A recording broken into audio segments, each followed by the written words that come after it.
Welcome back to Squawk with me, Bruce Whitfield. The Welsh footballer Gareth Bale is now the most expensive footballing transfer star in history after the former Tottenham Hotspur midfielder moved to Real Madrid in Spain for over €100 million.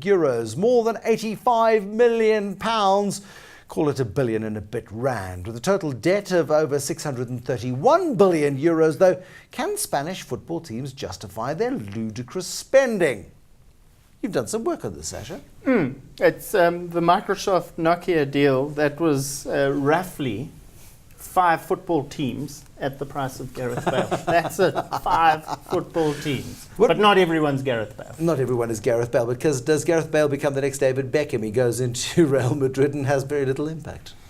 Well, I don't know. I mean, the guy's a genius, you know. I mean, he really is. I watched him once live at Ellis Park, where Spurs played against Pirates, and he only came on, I think, for 12 or 15 minutes, but it was the best 12 or 15 minutes of football I've ever lost. Unfortunately, my team, Orlando Pirates, got crushed that day. I think they lost 4-1 or something. That's not bad, actually, against Spurs. Well, and I suppose. Yeah. And they had Luka Modric, who is at Real Madrid, although I don't know, I think Luka Modric it's just too hard to keep up. This is all terribly fascinating, but give us a sense then of the valuation of Gareth Bale. I mean, how do they get a return on their Bale investment?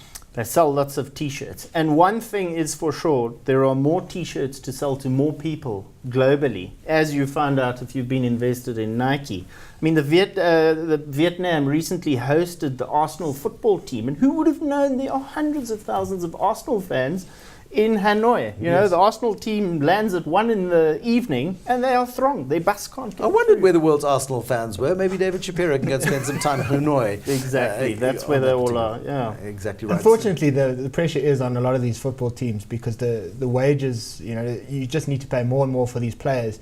And unfortunately, that's why so many football teams are heavily indebted and not making any money. But in order to just keep up with things, then you're under pressure. Plus, the market is not really that fair because you've got a lot of oil money and various other money, pushing them. So they're not all of these decisions are purely commercial. What is the breaking point for this? I mean, are these ego investments for the owners of these clubs? They're not going to ever regenerate a return. Well, I mean, some people buy football clubs, others buy jets, others buy Richmond jewelry. So it's whatever blows your hair back. But I don't think it's generally a great financial investment. You get a season ticket, though. You do. Very expensive. Put your own box. Yes, exactly. And all the champagne you can drink because you need to drown your But I mean, shouldn't you go back to that Arsenal thing? Shouldn't Arsene Wenger be given a medal for having managed the finances of that club so well? But yet the fans hate him. But, the powers that be, the shareholders, know that he's so smart and street astute and he can get a Champions League spot every year.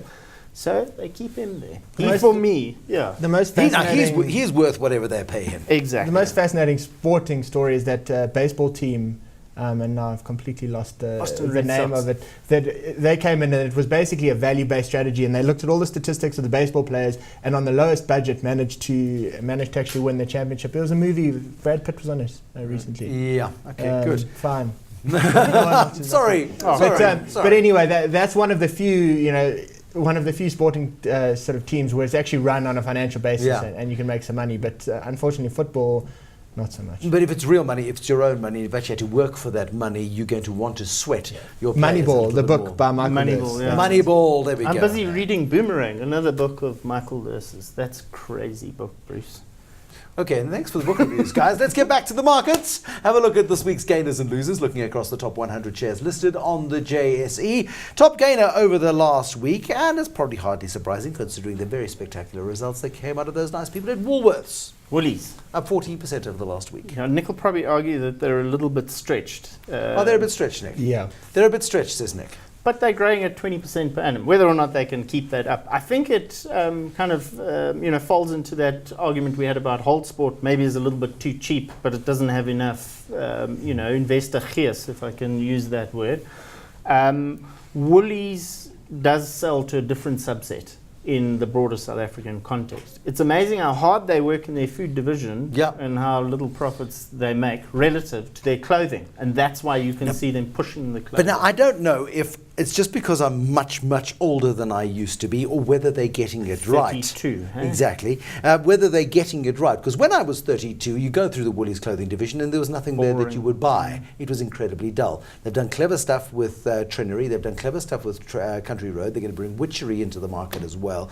That has upped their clothing game significantly. And suddenly, it's not so embarrassing to be seen in the clothing division at Woolies as you rush for the food, as one does. I think especially those, as you say, those Trenery and those sub-brands are good. But again, it's a very competitive sector. So sorry to be the boring one and go back to valuations. But, this business is earning a 44% return on equity. 44% return on the money you put in. That is huge. You've got to ask yourself, what barriers do they have that's going to really stop competition? Well, they do have some great brands, and those certainly help a lot. But there are a lot of other great international brands if you go into Santon City now that have launched. And there's a lot of pressure. I know Massmart are trying to move their George brand in from Walmart.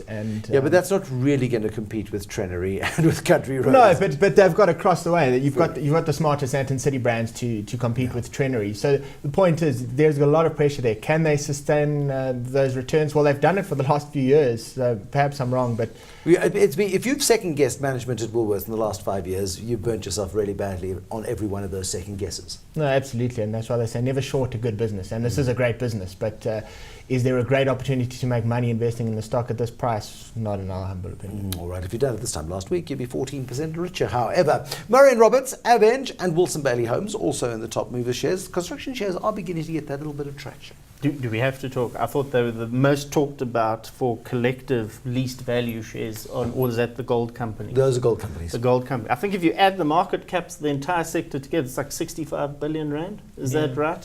Discovery's a 50 billion. Okay, well then let's not waste time talking about the losers, because 3 of the 5 losers are gold companies. We've got Goldfields down 12, Harmony down 10, and Anglo Gold down 8. Probably the biggest disappointment over the last week is Discovery, down nearly 9%. Got a big knock following the trading update last week. Bit of a recovery after Adrian Gore said, well, you see, you don't really understand how we've accounted for our UK business. The market, well, thanks very much for that, Adrian.